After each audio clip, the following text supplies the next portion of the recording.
RFI, as vozes do mundo.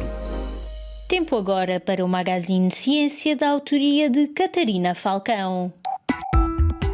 Ciência.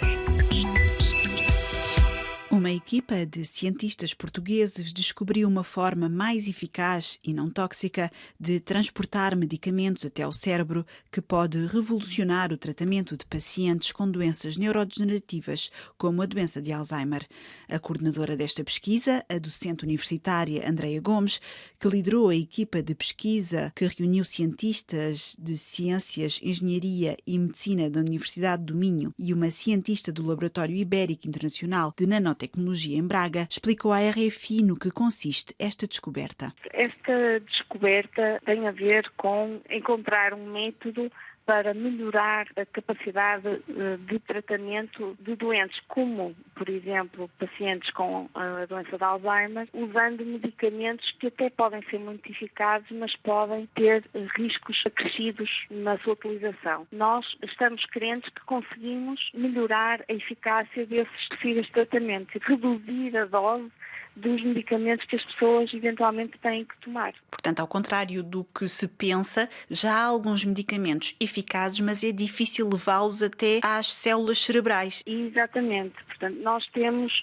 barreiras no nosso corpo que são necessárias e que impedem que a maior parte dos medicamentos e das moléculas que nós até podemos desenvolver entrem dentro do cérebro e da espinal medula. O que nós fizemos foi desenvolver uma forma de levar esse medicamento de uma forma eficaz para dentro do cérebro. É uma proteção que é benéfica para o nosso corpo, especialmente para o nosso cérebro, porque precisa de ser bem protegido, mas depois acaba por prejudicar o tratamento de algumas doenças. Exatamente. Alguns medicamentos, pura e simplesmente, não conseguem passar essa barreira, não é?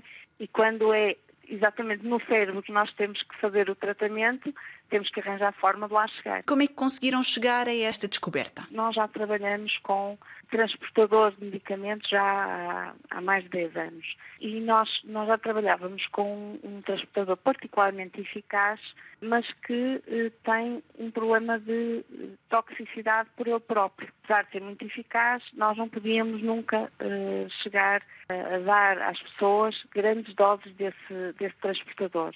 E, portanto, era sempre um problema que nós tínhamos que ultrapassar e pensamos que poderíamos, eventualmente, resolver esse risco adicional ao utilizar uma mistura de moléculas que já é utilizada pelas nossas células para fazer transportadores de mensagens que as células já usam para comunicar entre si.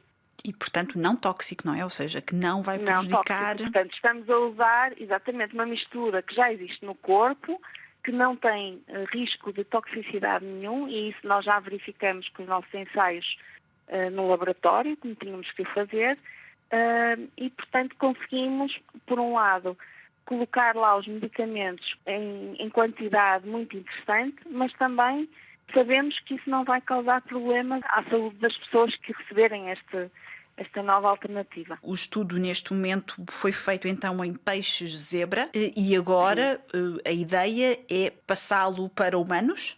Ainda não. Lá chegaremos, mas nós na verdade fizemos estes ensaios tanto em peixe zebra, que utilizamos porque nas fases iniciais de desenvolvimento tem uma similaridade, portanto o seu sistema nervoso é muito parecido com o nosso e é suficiente para nós vermos se chega ao sítio em que queremos que chegue ou não. E também usamos células humanas em cultura, portanto em placa de Petri no laboratório. É claro que para chegar a humanos nós ainda temos que fazer testes adicionais em modelos animais da doença. Portanto vamos, se tudo correr bem, utilizar ratinhos com uma doença muito parecida com a doença de Alzheimer e tratar esses ratinhos. E se realmente provarmos que temos eficácia nesse modelo da doença, aí já ficamos muito mais próximos de chegar ao humano. Para passar a essa segunda fase, não sei segunda, terceira, mas para esta nova fase, é preciso então financiamento. E neste momento vocês publicaram um artigo numa revista científica muito conceituada, aos vossos resultados. Como é que tem sido recebida esta descoberta e será fácil passar esta próxima fase? a recepção por parte tanto da comunidade científica como da comunidade civil tem sido fantástica. E estamos muito contentes, não só porque nos vemos reconhecidos, mas porque também percebemos que pode haver aqui a abertura de novas possibilidades para financiar as fases seguintes do trabalho. Nós, por um lado, já estamos no processo de patenteamento em Portugal desta descoberta, que é sempre a primeira fase de proteção intelectual que temos que fazer, mas será necessário um investimento considerável para fazer a sua proteção a nível internacional, portanto, a nível da Europa, dos Estados Unidos, e de outras zonas do mundo onde acreditamos que esta descoberta possa ter interesse até comercial. Isso por um lado. Por outro lado, temos que fazer mais estudos para garantir que este sistema funciona, que funciona bem e até que tem outras aplicações possíveis e, portanto, estamos já a submeter candidaturas e temos algumas a serem avaliadas neste momento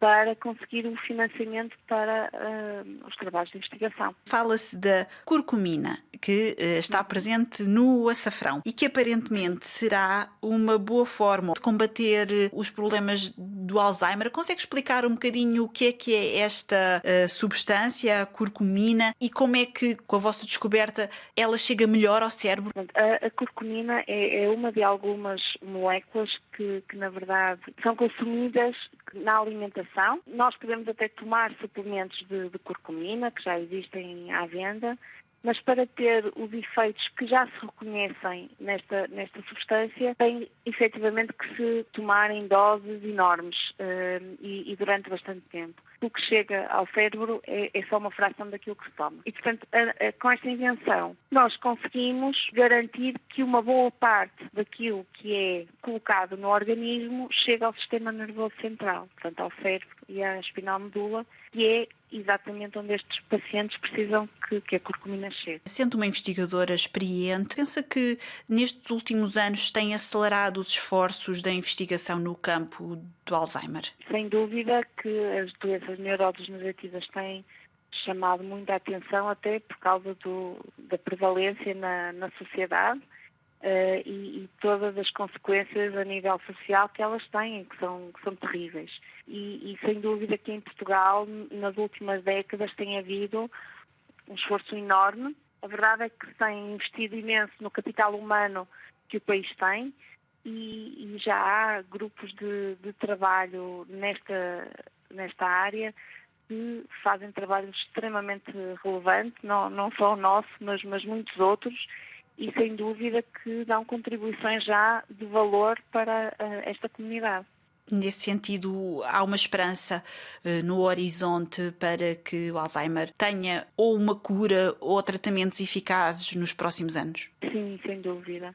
E a verdade é que o que já se consegue oferecer aos pacientes, mesmo neste momento, é muito diferente do que se conseguia oferecer há 10 anos ou 20 anos então. E eu não sei se uma cura será fácil de lá chegar a curto ou médio prazo, mas a verdade é que à medida que também os cientistas conseguem perceber melhor como é que esta doença surge, o que é que a causa, o que é que está por trás de algumas pessoas e não todas desenvolverem Alzheimer, isso também vai permitir que se possa eventualmente até evitar ou adiar o aparecimento da doença em muitas pessoas. E sem dúvida que é uma altura de muita esperança para todos nós. Portanto, é importante que as pessoas, quando notam os primeiros sintomas, não tenham medo de ir ao médico. Sim, isso é uma mensagem muito importante.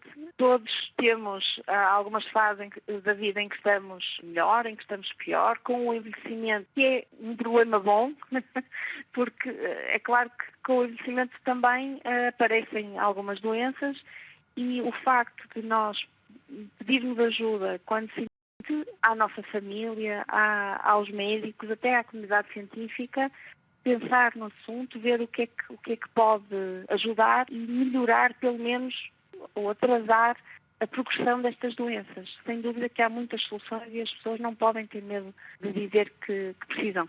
Era Andréa Gomes, investigadora e docente universitária, que fala num momento de muita esperança na investigação, tratamento e prevenção de doenças neurodegenerativas. Stephanie Palma. Tempo agora para voltar à atualidade internacional. Uma delegação do governo talibã inicia na quarta-feira a sua primeira visita oficial ao Paquistão, um país considerado aliado pelos talibã e que acolhe uma reunião sobre o Afeganistão com a Rússia, China e Estados Unidos da América. Na Indonésia, pelo menos 6 pessoas morreram arrastadas por cheias em Jakarta, na Indonésia, devido a chuvas fortes. O vice-presidente do Banco Europeu de Investimento afirmou hoje, à margem da 26ª COP, a decorrer na Escócia, que o financiamento ao clima deve ser discutido anualmente. Isto numa altura em que os países mais pobres têm feito pressão para receberem um fundo de adaptação às alterações climáticas por parte dos países mais ricos. É o ponto final desta segunda e última antena do dia da RFI em português. Obrigada por ter estado connosco. RFI, as vozes do mundo.